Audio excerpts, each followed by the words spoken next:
आप सभी को गुड मॉर्निंग। जैसा कि आज देख रहे हैं कि आज मैं करंट अफेयर्स का सेगमेंट शुरू करने जा रहा हूं। आप लोग बहुत सारे छात्रों की मांग थी कि सर करंट अफेयर्स पढ़ाया जाए, क्योंकि करंट अफेयर्स वर्तमान में प्रतियोगिता एग्जाम में ऐसा टॉपिक बन गया है जिसमें प्रायः बच्चे स्कोर नहीं कर पा रहे हैं। तो सबसे बड़ी बात है कि आप लोग करंट पढ़ते कैसे हैं। कुछ स्टूडेंट क्या करते हैं कि एग्ज़ाम शुरू होता है, एग्ज़ाम के समय क्या करते हैं, कुछ एक किताब खरीदें और उसको रट्टा मार लेते हैं। तो वो नहीं हो सकता है। जैसे आप मिक्स वेज खाइएगा तो मिक्स वेज में किसी सब्जी का स्वाद पता चलेगा? कभी नहीं पता चलेगा। उसी तरह करंट को भी मिक्स वेज मत बनाइए। उस जैसे आप सब सब्जेक्ट की तैयारी करते हैं, आप उसी तरह करंट की भी तैयारी कीजिए और करंट को टॉपिक बाय टॉपिक नोट्स बनाइए। याद कीजिए, करंट को रटना नहीं, समझना है, जैसे हम और सब्जेक्ट समझाते हैं। अगर आप जिस दिन करंट समझना शुरू कर गए उस दिन आपका स्कोर देखिएगा ऊपर चला जाए। एग्जाम में सबसे ज़्यादा मार्क करंट का होता है। जैसे बिहार का कोई एग्जाम हो, चाहे बीपीएससी हो, चाहे दरोगा हो, या कोई भी एग्जाम हो, करंट बहुत ही इंपॉर्टेंट हो गया आज के समय में। मैं आज बताऊंगा करंट पढ़ा कैसे जाए, कैसे किन किन माध्यमों से आप अपने करंट को अच्छा कर सकते हैं। सबसे बड़ी बात है, करंट एक अथाह सागर है। रोज बहुत सारी घटनाएं होती है। भले ही कोरोना के कारण अभी बहुत सारी घटनाएं नहीं हो रही हैं, जैसे नियुक्ति, पुरस्कार, खेल, ये सब करंट आपका कम गया है। अभी सिर्फ और सिर्फ एकमात्र करंट क्या है? कोरोना से संबंधित जितने भी ऐप हैं। फिर भी मैं एक ऐसा पूरा वीडियो बनाऊंगा करंट पर जिसमें सिर्फ कोरोना और कोरोना से संबंधित क्वेश्चन हो। कोई भी एग्जाम हो, आप उससे संबंधित सारे क्वेश्चनों का जवाब दे दे। तो करंट आपको वैसे पढ़ना है, उतना ही पढ़ना है जितना आपके प्रतियोगिता एग्जाम में आ जाए। मैं ऐसे प्रश्नों को आपके पास लेके आ रहा हूं ताकि आप इसके माध्यम से बीपीएससी, दरोगा, मेंस या कोई भी एग्जाम हो, आप सारे करंट को क्लियर करें। तो चलिए शुरू करते हैं। सबसे पहले समझते हैं कि करंट के कौन कौन से सेगमेंट होते हैं। तो सबसे पहले करंट को अगर हम डिवाइड करते हैं, आप एक कॉपी लीजिए, उसमें क्या कीजिए, सेगमेंट बाय सेगमेंट लिखिए। ठीक है। सबसे पहले तो राष्ट्रीय घटनाक्रम लेते हैं कि एक राष्ट्र में क्या घटा। अंतर्राष्ट्रीय घटनाक्रम, जैसे कोई दो देशों के बीच संबंध, दो देशों के बीच कोई वार्ता, वो हो गया। आयोग समिति, कोई समिति का गठन होता है किसी चीज के जांच के लिए, तो वो आयोग समिति हो गया। आर्थिक परिदृश्य, जैसे अभी हमारे मोदी जी ने एक आर्थिक परिदृश्य यानी एक ऐसे इतना बड़ा हमारे देश को पैकेज दिया, तो उससे क्या क्या क्वेश्चन निकल सकते हैं, जिसे बोला गया आत्मनिर्भरता। तो आप भी अपनी पढ़ाई में आत्मनिर्भरता बनिए, खुद से पढ़िए, वही आत्मनिर्भरता आपको बहुत ऊंचाई तक ले जाएगा। ऑपरेशन अभियान, जैसे ऑपरेशन वंदे मातरम अभी शुरू हुआ था, बहुत सारे ऑपरेशन, मैं जल्द ही इसकी चर्चा करूंगा। चर्चित व्यक्ति स्थल, जैसे अभी वर्तमान में कौन सा व्यक्ति है चर्चित है, कौन सा स्थल है जो चर्चित है। जैसे अभी विशाखापट्टनम में एक गैस रिसाव हुआ जिसके कारण बहुत सारे लोग मारे हुए हैं, तो वो स्थान क्या हो गया? चर्चित हो गया। योजना, परियोजना, बहुत सारे राज्यों ने कोरोना के लिए बहुत सारी योजना का निर्माण किया है, परियोजना का निर्माण किया है, तो वो भी आप इसमें देख सकते हैं। सम्मेलन समारोह, कोई भी सांस्कृतिक कार्यक्रम या सम्मेलन, जो G20 का शिखर सम्मेलन कहाँ हुआ, वो आपका। फिर बात करते हैं दिवस में क्या है कि जितने भी दिवस, महीना में 5 या 10 कोई ना कोई दिवस इंपॉर्टेंट होते ही हैं। ठीक है। लेकिन अब क्या पूछ रहा है एग्जाम में? दिवस के साथ साथ ये भी पूछ रहा है कि ये किसके जन्मदिन के रूप में मनाया जाता है, या उस दिवस का थीम क्या था। हम लोग पुरानी किताब की तरह बस रट्टा मार लिए कि मजदूर दिवस 1 मई, ये दिवस, वो दिवस, लेकिन नहीं, अब उसका थीम भी पूछा जा रहा है और किसके जन्मदिन में और कब से मनाया जा रहा है, उससे क्या घटना संबंधित है। तो इन बातों को आपको ध्यान रखना पड़ेगा। उसके बाद पुस्तक और लेखक, उसके बाद वैज्ञानिक परिदृश्य, यानी कौन सा एक वैज्ञानिक खोज हुआ। उसके बाद विविध में बहुत सारे सांस्कृतिक कार्यक्रम आ सकते हैं, बहुत सारे करंट आ सकते हैं। ठीक है। उसके बाद शब्द संक्षेप, यानी हाल ही में चर्चित ऐसा शब्द क्या हुआ, जैसे बात करते हैं PMFBY, जिसका फुल फॉर्म होता है प्रधानमंत्री फसल बीमा योजना। तो ये सब वर्ड आपके पास है। पीपीई क्या है? अभी बहुत सारे डॉक्टरों ने पीपीई किट की मांग की, तो पीपीई का फुल फॉर्म क्या होगा। तो चलिए शुरू करते हैं। सबसे पहले, जब से कोरोना शुरू हुआ तो भारत में एक नया विवाद जन्म लिया, तबलीगी जमात क्या है, इससे एग्जाम में कौन कौन से क्वेश्चन आ सकते हैं। मीडिया को एक ऐसा ये पॉइंट मिल गया था जिसमें आप न्यूज खोलिए तो सिर्फ तबलीगी जमात। अभी जो हमारे मजदूरों भाई की समस्या है, उसे कहीं ना कहीं मीडिया जितना स्थान देना चाहिए था वो नहीं दे रही है। तबलीगी जमात एक सामाजिक सुधार संगठन है जो सुन्नी इस्लाम धर्म का प्रचार करता है। इस्लाम धर्म में भी 2 संप्रदाय, एक शिया संप्रदाय और एक सुन्नी। तो तबलीगी जमात जो संबंधित है वो सुन्नी संप्रदाय से संबंधित है। अब हम इसका अर्थ समझते हैं। तबलीगी जिसका अर्थ होता है अल्लाह की बातों को प्रचार करने वाला, जो खुदा की बातों का प्रचार करता हो, और जमात का मतलब होता है धार्मिक समूह। अगर हम इसको पूरी तरह दो लाइन को जोड़ देते हैं तब इसका मतलब निकलता है अल्लाह की बातों का प्रचार करने वाला धार्मिक समूह। किसका अर्थ हुआ? तबलीगी जमात का। जबकि मरकज का अर्थ होता है बैठक या मुलाकात करने का केंद्र, यानी कोई एक ऐसी जगह जहां पे सब लोग बैठे हैं, मुलाकात कर रहे हैं। तबलीगी जमात जो है वर्तमान में 150 देशों में संचालित है, लेकिन इसकी स्थापना जो हुई थी कुछ 26 बताते हैं, कुछ 27, लेकिन आपको मानना अगर एग्जाम में 26-27 दोनों तो 26 दाए। तबलीगी जमात की स्थापना भारत में पहली बार मोहम्मद इलियास अल कधालवी ने जमात की स्थापना की थी 1927 में। इसका मुख्यालय नई दिल्ली में निजामुद्दीन में है, जहां से ये कोरोना कारण ये चर्चा क्या आया, चर्चित में आया था। निजामुद्दीन पूछा जाएगा निजामुद्दीन कहां है, तब नई दिल्ली में है। इस जमात की पहली मीटिंग 1941 में इंडिया में ही हुई थी, भारत में भी हुई थी। यह विश्व की सबसे बड़ी धार्मिक संस्था है, और सबसे बड़ी बात है ये इंडिया से शुरू हुई, जो वर्तमान में बहुत सारे देशों में, लगभग 150 देशों में ये जमात अभी चल रहा है। इसका सबसे बड़ा जलसा बांग्लादेश में होता है, जहां कहा जाता है कि लाख आदमी यहां जलसे में शामिल होते हैं। अब बात करते हैं जमात में फैसला लेने वाले को अमीर कहा जाता है। और यह भी प्रश्न आ सकता है कि जमात जो है मुस्लिम संप्रदाय के किस समुदाय का उप संप्रदाय है, तो यह जो है यह देवबंदी उप संप्रदाय का समुदाय है। ये बहुत इंपॉर्टेंट प्रश्न है, देवबंदी उप संप्रदाय का समुदाय है। आप लोग को यही समझना है तबलीगी का अर्थ क्या होता है, अल्लाह की बातों का प्रचार करने वाला। जमात का अर्थ क्या होता है, धार्मिक समूह। और मरकज का क्या होता है, बैठक या मुलाकात का केंद्र। जबकि इज्तिमा बोला जाता है जब जमात का सबसे बड़ा कार्यक्रम होता है, तो उसे बोला जाता है इज्तिमा, जिसे सबसे बड़े कार्यक्रम को कहा जाता है। तो इससे आपको इतने सारे क्वेश्चन निकल सकते हैं। तबलीगी जमात की स्थापना किसने की, तबलीगी का अर्थ क्या होता है, जमात का अर्थ क्या होता है, मरकज का अर्थ क्या होता है। अब बात करते हैं हेलीकॉप्टर मनी। जैसा कि मैंने अपने पिछले वीडियो में भी बताया था हेलीकॉप्टर मनी क्या है। तो हेलीकॉप्टर मनी जो है, हेलीकॉप्टर मनी एक अपरंपरागत मौद्रिक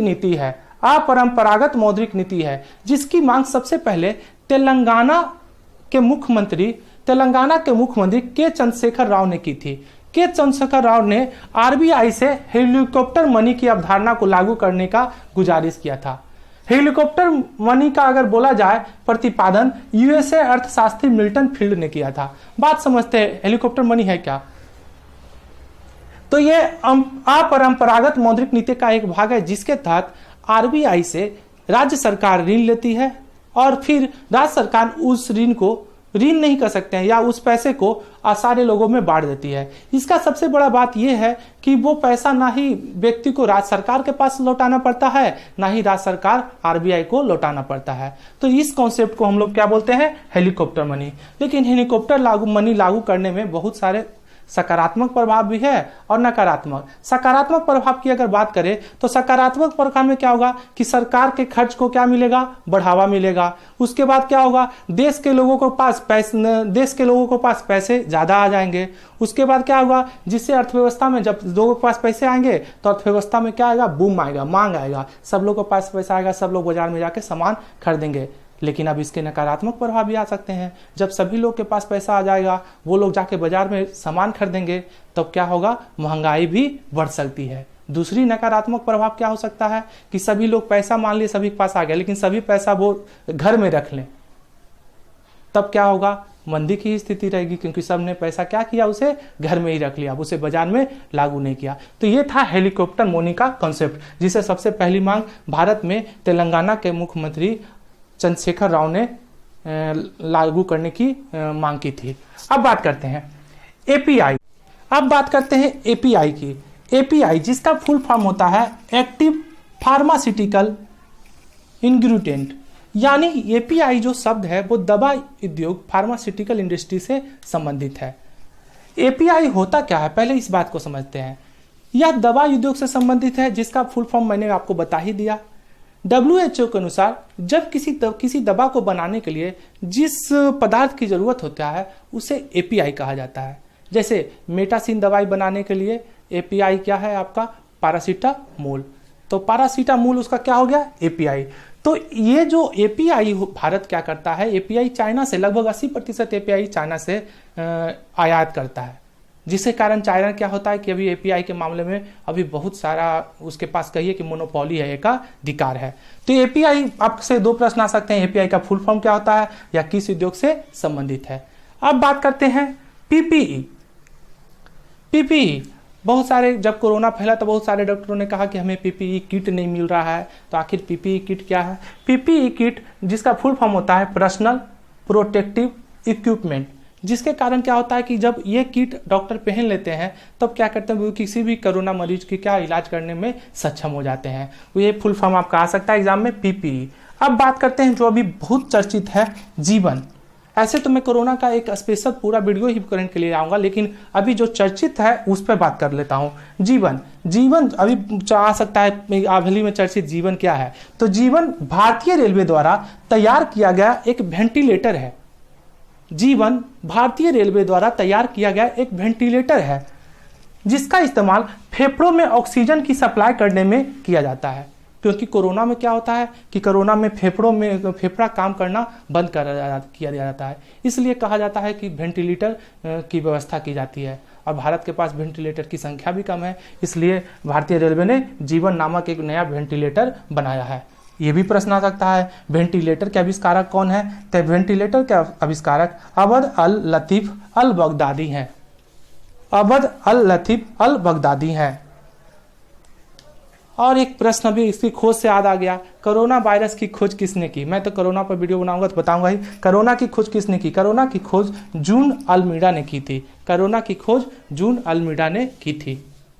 अब बात करते हैं कुछ ऑपरेशन और अभियान की, कि कौन कौन से ऑपरेशन और कौन कौन से अभियान सरकार द्वारा शुरू किए गए, जो आपके हाल के एग्जामों में आने की संभावना है। तो चलिए शुरू करते हैं। सबसे पहला ऑपरेशन है ऑपरेशन मिशन सागर। ऑपरेशन मिशन सागर 10 मई 2020 को केंद्र सरकार द्वारा पूर्वी हिंद महासागर क्षेत्र के 5 द्वीप देशों के लिए कोविड-19 महामारी से बचाव हेतु सहायता के लिए किया गया था। प्रश्न आ सकता है ये कि वो 5 द्वीप देश कौन है जिनके लिए आपको ऑपरेशन मिशन सागर शुरू किया गया? तो वे ऑपरेशन 5 देश हैं, Maldives, Mauritius, Seychelles, Madagascar, Comoros. यानी कहा गया कि इन 5 देशों के लिए ऑपरेशन मिशन सागर शुरू किया गया, जिनका मुख्य लक्ष्य था कि INS केसरी से इनके लिए दवा, 2 डॉक्टरों की टीम और कोविड-19 से संबंधित सभी वस्तुएं और दवा के साथ रवाना की गई, ताकि इन देशों की सहायता कोविड-19 से लड़ने के विरुद्ध किया जा सके। तो ऑपरेशन मिशन सागर। अब बात करते हैं मिशन वंदे मातरम। बहुत इंपॉर्टेंट है एग्जाम के दृष्टिकोण से मिशन वंदे मातरम। तो 7 से 13 मई के मध्य केंद्र सरकार ने विदेशों में फंसे भारतीयों को वापस लाने के लिए जो उड़ानें शुरू की, उस ऑपरेशन का नाम दिया मिशन वंदे मातरम। इसके लिए कुल 64 उड़ानें रखी गई और इसका मुख्य लक्ष्य था खाड़ी देशों से भारतीय नागरिकों को भारत लाना। तो आप लोग एकदम याद कीजिएगा, मिशन वंदे मातरम क्या है कि केंद्र सरकार द्वारा विदेशों में फंसे भारतीयों को वापस लाने के लिए, जबकि ऑपरेशन मिशन सागर क्या है, उनकी इन 5 द्वीप देशों की सहायता के लिए है। ठीक है, आगे बढ़ते हैं। अब बात करते हैं सुरक्षित दादा दादी नाना नानी अभियान। मैं तो कहूंगा ये अभियान आप लोग भी अपने घर में चलाइए, अपने दादा दादी नाना नानी को एकदम सुरक्षित रखिए, क्योंकि कोरोना का ज्यादा अटैक वरिष्ठ नागरिकों पर ही हो रहा है। तो बात करते हैं सुरक्षित दादा दादी नाना नानी अभियान। 5 मई 2020 को नीति आयोग ने, बहुत इंपॉर्टेंट प्रश्न, नीति आयोग जानते ही हैं जिन्होंने योजना आयोग का अब स्थान ले लिया है। मेरा आपसे सवाल है, नीति आयोग का फुल फॉर्म क्या होगा? आप कमेंट के नीचे आप लोग नीति आयोग का फुल फॉर्म लिखें। आप लोगों से एक शिकायत है कि ना ही आप वीडियो को लाइक करते हैं ना ही कमेंट करते हैं। कमेंट और लाइक ज़्यादा कीजिए, ताकि मुझे पता चले कि आप लोग इतने लोग मुझे देख रहे हैं। 5 मई 2020 को नीति आयोग ने पीरामल फाउंडेशन के सहयोग से कोविड-19 महामारी के दौरान वरिष्ठ नागरिकों को देखभाल करने हेतु सुरक्षित दादा दादी नाना नानी अभियान शुरू किया है। ये प्रश्न ये पूछ सकता है किसने शुरू किया, तो नीति आयोग ने। किसके सहयोग से? पीरामल फाउंडेशन के सहयोग से। अब बात करते हैं ऑपरेशन शील्ड, जो बहुत इंपॉर्टेंट है। ऑपरेशन शील्ड दिल्ली के मुख्यमंत्री श्री अरविंद केजरीवाल के द्वारा 9 अप्रैल 2020 को शुरू किया गया। इस ऑपरेशन का मुख्य उद्देश्य था चिन्हित हॉटस्पॉट क्षेत्रों में कोरोना वायरस संक्रमण से निपटने हेतु इसकी शुरुआत करना। ऑपरेशन शील्ड का एक मकसद भी था, इसका एक फुल फॉर्म भी है जो एग्जाम में पूछ सकता है। शील्ड का मतलब एस से होता है सीलिंग यानी बंद कर देना, होम क्वारंटाइन यानी होम में रहिए, आइसोलेशन एंड ट्रेसिंग यानी जो उन्हें आइसोलेशन में रख के उनका टेस्ट कीजिए, उनका पता लगाइए, इसेंशियल सप्लाई यानी जो रोजमर्रा की जिंदगी की जरूरत है उसका सप्लाई का चेन नहीं रुकना चाहिए, लोकल सैनिटाइजेशन एंड डी से डोर टू डोर चेक्स यानी घर घर क्या करे चेक किया जा सकता है। जैसा कि बिहार में भी हमारे स्वास्थ्य मंत्री श्री मंगल पांडे जी ने दावा किया है कि हाँ डोर टू डोर चेक हुआ है। अगला जो ऑपरेशन अभियान है उसका नाम है pass the message to kick out corona virus.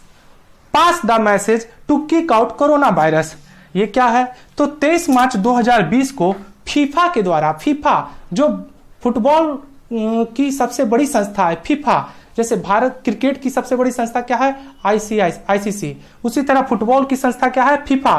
FIFA के द्वारा WHO वर्ल्ड हेल्थ ऑर्गेनाइजेशन के साथ मिलकर कोविड-19 के विरुद्ध एक जागरूकता अभियान शुरू किया गया, जिसमें विश्व के 18 फुटबॉलर यानी वर्तमान फुटबॉलर और जो पहले भी खेल चुके हैं वो फुटबॉलर के साथ कहा गया एक जागरूकता अभियान शुरू किया गया, जिसमें से आपको भारत की तरफ से सुनील छेत्री जो भारत के एक प्रमुख फुटबॉलर हैं उन्हें भी शामिल किया। यह जागरूकता अभियान 13 भाषाओं में संचालित किया गया।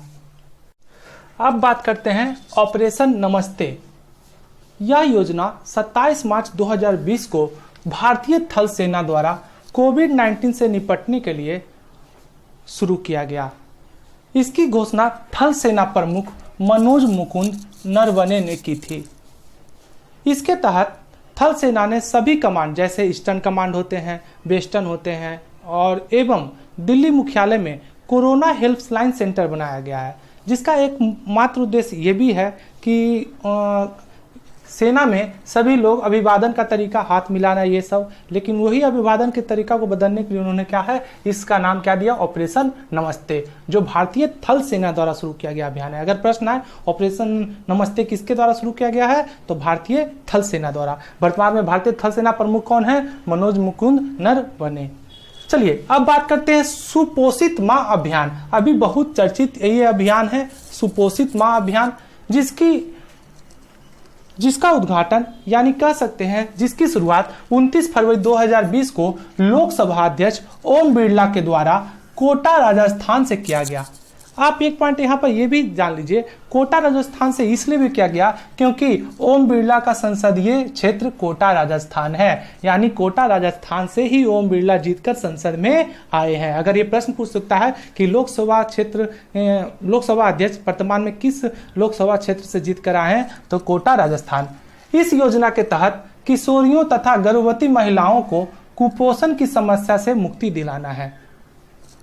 बहुत इंपॉर्टेंट, सुपोषित माँ अभियान का मुख्य उद्देश्य क्या है? किशोरियों तथा गर्भवती महिलाओं को कुपोषण की समस्या से मुक्ति दिलाना है।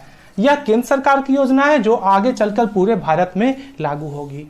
आप इसे पढ़कर खुद से भी लिखने का प्रैक्टिस करें और मुझे मेरे व्हाट्सएप नंबर 9006831592 पर सेंड करें ताकि मैं देख सकूं कि आप कितना अच्छा लिख रहे हैं। जब आप खुद से लिखने लगिएगा तो आपके लिखने की शैली भी विकसित होगी और मेंस में लिखने की जो क्रिया होती है वो भी आप में उत्तरोत्तर विकास होगा। इसलिए खुद से भी लिखना शुरू कीजिए। मोदी जी ने भी कहा है आत्मनिर्भर बनिए, इसलिए खुद से आत्मनिर्भर बनिए। चलिए आगे बढ़ते हैं। बहुत ही अच्छा अभियान है प्यार का पौधा अभियान। मुझे तो पक्का विश्वास है कि और कोई अभियान याद हो ना हो ये जरूर आप लोग को याद रहेगा, क्योंकि इसकी शुरुआत 14 फरवरी 2020, डेट भी एकदम याद रहेगा आप लोग को, 14 फरवरी 2020 को बिहार सरकार के पर्यावरण एवं वन विभाग ने पटना में जल जीवन हरियाली अभियान के तहत प्यार का पौधा अभियान की शुरुआत की। इस अभियान का मुख्य उद्देश्य क्या है कि पेड़ लगाने की प्रथा को बढ़ावा देना। साथ ही साथ इस अभियान के तहत विभाग लोगों से अपील कर रहा है कि लोगों को पौधा उपहार में दे, क्योंकि यह कई वर्षों तक जीवित रहता है। कुछ उपहार तो बस आप देते हैं और आदमी क्या करता है, उसे यूज भी नहीं कर पाता है। कुछ लोग तो खा के ही खत्म कर देते हैं। ठीक है, तो इसलिए आप लोग पौधा दें। खाने का मतलब हो गया आपका क्या, डेयरी मिल्क। चलिए, तो ये हो गया प्यार का पौधा अभियान। अब बात करते हैं FIR आपके द्वार योजना। FIR आपके द्वार योजना जो है, ये एक तरह से अभियान नहीं है, ये क्या है, योजना है। FIR आपके द्वार योजना 11 मई 2020 को मध्य प्रदेश में शुरू किया गया, जो देश का पहला राज्य है। FIR आपके द्वार योजना 11 मई 2020 को मध्य प्रदेश में शुरू किया गया, जो देश का पहला राज्य है। ये बहुत इंपॉर्टेंट है। FIR आपके द्वार योजना किस राज्य सरकार द्वारा शुरू की गई, मध्य प्रदेश। अब कब बात करते हैं bounce back loan scheme. Bounce back loan scheme, ये भी बहुत चर्चित स्कीम है। यह स्कीम ब्रिटेन के द्वारा शुरू की गई, यानी इंग्लैंड में यह शुरू हुई है, जिसके तहत छोटे कारोबारियों को प्रथम 12 महीनों के लिए 2000 से 5000 पाउंड तक ब्याज मुक्त ऋण दिया जाएगा। जो कोविड-19 के कारण वहाँ की अर्थव्यवस्था चरमरा गई है, इसी को उबारने के लिए ब्रिटेन की सरकार ने बाउंस बैक लोन स्कीम की शुरुआत की है। इसकी सबसे बड़ी खास बात है कि 1 साल तक इसमें कोई भी ब्याज आपको देना नहीं पड़ेगा। यह पूरी तरह से सरकार द्वारा वित्त पोषित योजना है। तो ये था हमारे योजना की कड़ी। अब हम बात करेंगे नेक्स्ट पुस्तक। अभी इस महीने कौन कौन सी पुस्तक चर्चा में रही। अब बात करते हैं पुस्तक एवं लेखक की। इन 2-3 महीनों में कौन कौन सी पुस्तकें लिखी गई हैं और इसमें उसके लेखक कौन है, तो चलिए शुरू करते हैं। सबसे पहले पुस्तक का नाम है shuttling to the top, the story of PV Sindhu. नाम ही से लग रहा है कि ये PV सिंधु पर लिखी गई किताब है।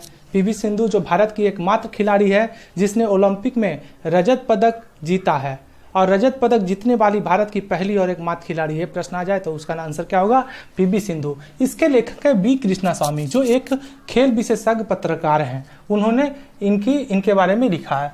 अब दूसरा बुक की बात करते हैं, द डेथ ऑफ जीसस, जिसके लेखक है JM Coetzee. The death of Jesus, JM Coetzee. तीसरा बुक जो बहुत इंपॉर्टेंट है अभी, क्रॉनिकल्स ऑफ चेंज चैंपियंस। यह पुस्तक का लेखक कोई नहीं है, बल्कि यह पुस्तक बेटी पढ़ाओ बेटी बचाओ योजना के सफल नेतृत्व करने वाले व्यक्तियों पर लिखी गई है।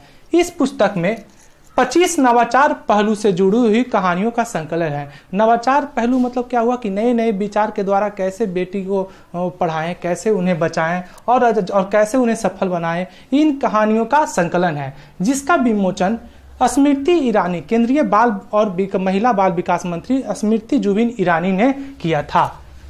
इस बुक की सबसे खास बात आपको याद रखना है कि ये बुक क्या है, कहानियों का संकलन है। यह बुक किस योजना पर आधारित है, बेटी पढ़ाओ बेटी बचाओ। बहुत इंपॉर्टेंट पॉइंट, ये भी प्रश्न आ सकता है। बेटी पढ़ाओ बेटी बचाओ योजना कब शुरू किया गया, तो 22 जनवरी 2015 को पानीपत हरियाणा से मोदी जी ने शुरू किया था। अब प्रश्न है आपके लिए, जो 2 प्रश्न मैं तुरंत अभी क्लियर कर देता हूं।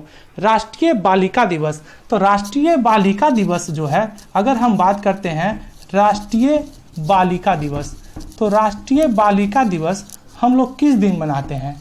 जी हाँ, आंसर होगा 24 जनवरी। लेकिन ये योजना शुरू हुई थी 22 जनवरी को। एकदम कंफ्यूज ना हो, इसलिए ध्यान से। अब एक बात करते हैं अंतर्राष्ट्रीय बालिका दिवस। अगर हम बात करें अंतर्राष्ट्रीय बालिका दिवस, तो ये होगा 11 अक्टूबर। Any doubt, any question? राष्ट्रीय बालिका दिवस 24 जनवरी, अंतर्राष्ट्रीय बालिका दिवस 11 अक्टूबर। साथ ही साथ आपको एक पॉइंट और ये याद रखना है कि बेटी पढ़ाओ बेटी बचाओ योजना 3 मंत्रालय द्वारा संचालित योजना है। पहला मंत्रालय महिला एवं बाल विकास, दूसरा स्वास्थ्य एवं परिवार कल्याण मंत्रालय और तीसरा मानव संसाधन विकास मंत्रालय, यानी तीनों मंत्रालय मिलकर ये योजना चला रही है। फिर से पुस्तक का नाम मैं बोल देता हूँ, क्रॉनिकल्स ऑफ चेंज चैंपियंस। चलिए अब बात करते हैं। अगली बुक का नाम है टाइगर स्पीक। जो कार्टूनिस्ट हरिओम तिवारी द्वारा लिखा गया है, या बाघों को समर्पित कार्टून कला की एक पुस्तक है। Next book death and inside a story, death and inside a story, ये जग्गी वासुदेव द्वारा रचित पुस्तक का नाम है, जिन्हें सतगुरु से के नाम से भी जाना जाता है। जैसे आप ये क्वेश्चन जानते होंगे, आर्ट ऑफ लिविंग के संस्थापक कौन है? रविशंकर। तो उसी तरह ये भी क्या है, जग्गी वासुदेव भी क्या है, जीने की कला सिखाते हैं, जिन्हें सतगुरु के नाम से जाना जाता है। अब बात करते हैं हु इज भारत माता। हु इज भारत माता है किताब जो है, ये पुरुषोत्तम अग्रवाल के द्वारा लिखी गई है, जो नेहरू के जीवन एवं उनके भाषण एवं उनके लेखों का क्या है, संग्रह है। इसका विमोचन पूर्व प्रधानमंत्री मनमोहन सिंह ने किया था। तो ये हमारा हो गया death and inside a story, who is Bharat माता। अब बात करते हैं कुछ और भी बुक है जो इन दोनों चर्चित रहा। जो पहला बुक का नाम है बी आर डिस्प्लेस्ड, जो जिसके लेखिका हैं मलाला यूसुफजई। यह पुस्तक जो है वो शरणार्थियों के विषय के बारे में लिखी गई है, बहुत चर्चित पुस्तक है। फिर बात करते हैं कर्म योद्धा। कर्म योद्धा ग्रंथ जो है अमित शाह द्वारा लिखा गया है, जो मोदी जी पर आधारित है। प्रश्न ये पूछ सकता है कर्म योद्धा किस पर आधारित है? मोदी जी पर आधारित है। Next Shiksha my experiment as an education minister. Shiksha my experiment as an education minister, यानी एजुकेशन मिनिस्टर मीन शिक्षा मंत्री। ये मनीष सिसोदिया जो दिल्ली के शिक्षा मंत्री हैं उनके द्वारा लिखी गई पुस्तक है। Next book mind master. Mind master जो है वो विश्वनाथन आनंद द्वारा लिखी गई है, जिनका संबंध खेल से है। बी कमिंग जो पुस्तक है वो मिशेल ओबामा द्वारा लिखी गई है, मिशेल ओबामा। अगला book the free voice on democracy culture and the nation. ये पुस्तक जो है वो रवीश कुमार द्वारा लिखी गई है। हाल ही में रवीश कुमार को एशिया का नोबेल पुरस्कार, एशिया का जो नोबेल पुरस्कार कहा जाता है वो दिया गया था। एक और बुक है माई लाइफ माई मिशन, जो बाबा रामदेव की आत्मकथा है, जिसे लिखा है बाबा रामदेव और उदय माहुरकर ने। तो ये था हमारा आज का करेंट क्लास।